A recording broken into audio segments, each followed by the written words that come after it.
রাত বাজে 12টা। শুনশান নীরবতা। সমস্ত মানুষ গভীর ঘুমে নিমগ্ন, কিন্তু আমি জেগে আছি। কারণ আমি মাত্র একটা নাটক দেখে শেষ করলাম। এইভাবেই চলছে জীবন। নাই আত্মতৃপ্তি, স্বার্থ আর অর্থের পিছনে ছুটতে ছুটতে কখন যে নিজেকে হারিয়ে ফেলেছি আমি নিজেও জানি না। খুব মন করলো যে আমি ব্যালকনিতে বসি, মনের ভাবটা প্রকাশ করি। আমার কাছে অ্যাটলিস্ট একটা মোবাইল তো আছে, যার সাথে আমি কথা বলতে পারি। আমি কথা বলছি। হয়তো এই রাতটা আমার জীবনের শেষ রাত। হতে পারে আমি হয়তো আর সকালে ঘুম থেকে উঠবো না, আল্লাহ আমাকে উঠাবে না। আজকে সারাদিনের ভিতরে আমার ওইভাবে কোনো ভালো কাজ করা হয় নাই। শীতে কাঁপতেছি বিধায় আমার কণ্ঠটা একটু আলাদা লাগতেছে। আমি জানি না এই ভিডিওটা কতদিন থাকবে, হয়তো আমি মারা যাওয়ার পরেও থাকবে। কিন্তু আমার লাইফের এই অনুশোচনা কখনো আমাকে কাজ করার তীব্র প্রতিক্রিয়া মানে স্পিড তৈরি করে দেয় না। আমি প্রত্যেক দিন চিন্তা করি যে আমি নিত্য নতুন কিছু শুরু করব। আমি মহান রবের সেই লাইফটাকে লিড করতে চাই, যে লাইফটা লিড করলে আমি তাকে পাবো। আমি অর্থ আর স্বার্থের পিছনে ছুটতে চাই না, কিন্তু আমার প্রতিকূল পরিবেশ আমাকে বাধ্য করে। কি করব আমি? অর্থ আর স্ট্যাটাস দরকার। যার যত বেশি টাকা তার তত বেশি দুনিয়ায় সম্মান। কিন্তু মজার বিষয় কি জানেন? মৃত্যুর পরে যে একটা জিন্দেগি আছে, সেখানে যে এই টাকার কোনো মূল্য নাই, এই জিনিসটা কেউ বোঝে না। আমি অনেক দিনদারদের সাথেও কথা বলেছি, তাদের সাথেও আসলে এই বিষয়টা শেয়ার করে আমি ওইভাবে কিছু পাই নাই। তাদেরও একই কথা, সামাজিক অবস্থান দরকার, অন্যথায় মানুষ আপনাকে মূল্য দিবে না। আমি মানুষের মূল্য দিয়ে ঠিক কী করব? আমার মানুষের মূল্যর তো দরকার নেই। আমি আমার মহান রবের সন্তুষ্টি নিয়ে জীবনযাপন করতে চাই। আমি জানি না আমার আল্লাহ আমার নসিবে কী লিখেছেন, কীভাবে মৃত্যুবরণ করব। আমার অন্ধকারে হাঁটতে না খুব ভয় লাগে। আমি লাইট দিয়েও অনেক সতর্কতার সাথে চলি, তবুও আমার ভয় লাগে একা একা হাঁটতে।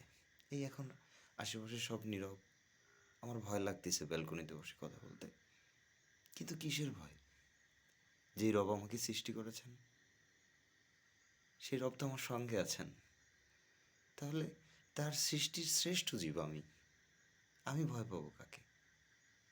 আমার তো ভয় পাওয়ার কথা সেই মৃত্যুকে, যেটা এসে আমার এই অনিশ্চিত জীবনটার মুহূর্তেই আমার নামের ইতিহাস মুছে দেবে। সাথে সাথে আমি লাশ হয়ে যাব। আমার তো সেইটাকে ভয় পাওয়ার কথা। কিন্তু আমি নফসের ধোকায় ধোকায় ধোকায় ধোকায় এমন একটা পর্যায়ে চলে গিয়েছি না, যে আমি একটা মানসিক টর্চারের ভিতরে আছি। আমি আমার ইনকামে সন্তুষ্ট না। মানে আমার জীবনটার উপরে আমি কেন জানি মাঝে মাঝে খুব নারাজ হয়ে যাই। আমার কেন জানি খুব বেশি ইচ্ছা করে, হ্যাঁ আমার রব, আমাকে যদি আপনি এমন একটা জীবন দিতেন, যে জীবনে শুধু আপনার সন্তুষ্টি আমার একমাত্র লক্ষ্য থাকবে।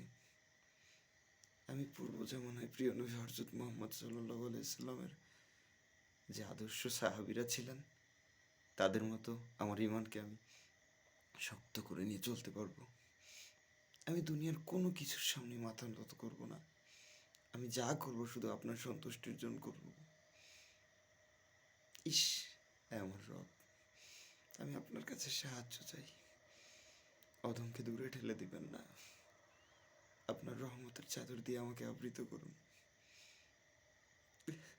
আমি পারছি না, আমি পারছি না।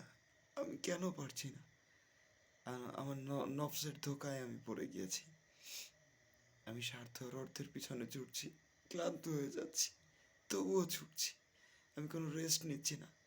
আমি কখনো চিন্তাও করি না যে আমার জীবনযাপন কেমন করা উচিত। আমি যদি এত অর্থ উপার্জন করি, এত কিছু করি, তাহলে কে খাবে আমি মারা গেলে? তারা কি আমার কথা স্মরণ করবে? তারা কি আমার জন্য দোয়া করবে? পরওয়ারদিগার, আপনি দয়া করে মায়া করে আমাকে একটা হালাল উপার্জনের ব্যবস্থা করে একটা সৎ জীবনযাপন দান করুন, যাতে আপনি আমার উপর সন্তুষ্ট থাকবেন। সমগ্র দুনিয়া আমার উপর নারাজ হলেও আমার কোনো কষ্ট নাই, যদি আপনি আমার উপর সন্তুষ্ট থাকেন।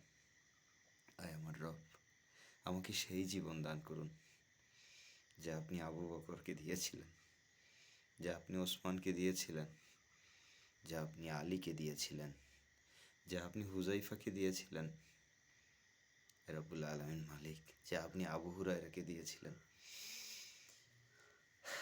যা আপনি আব্দুল্লাহ ইবনে মাসউদকে দিয়েছিলেন জ্ঞানের অঢেল সম্পদ। আমাকে সেই জ্ঞান দান করুন যে জ্ঞানে আপনি আমার উপর সন্তুষ্ট থাকবেন। আমাকে সেই সম্পদ দান করুন যে সম্পদে আপনি আমার উপর সন্তুষ্ট থাকবেন।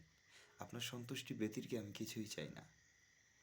এটা হোক আমার শেষ প্রতিজ্ঞা। ইনশাআল্লাহ আমি আপনার কাছে সমস্ত গুনাহ থেকে পানা চাই। আমি আশা করি আগামীকালকে নতুন ভোর হবে। ইনশাআল্লাহ আমি সারাদিন মনিটরিং করে চলবো, কোনো গুনাহ করব না।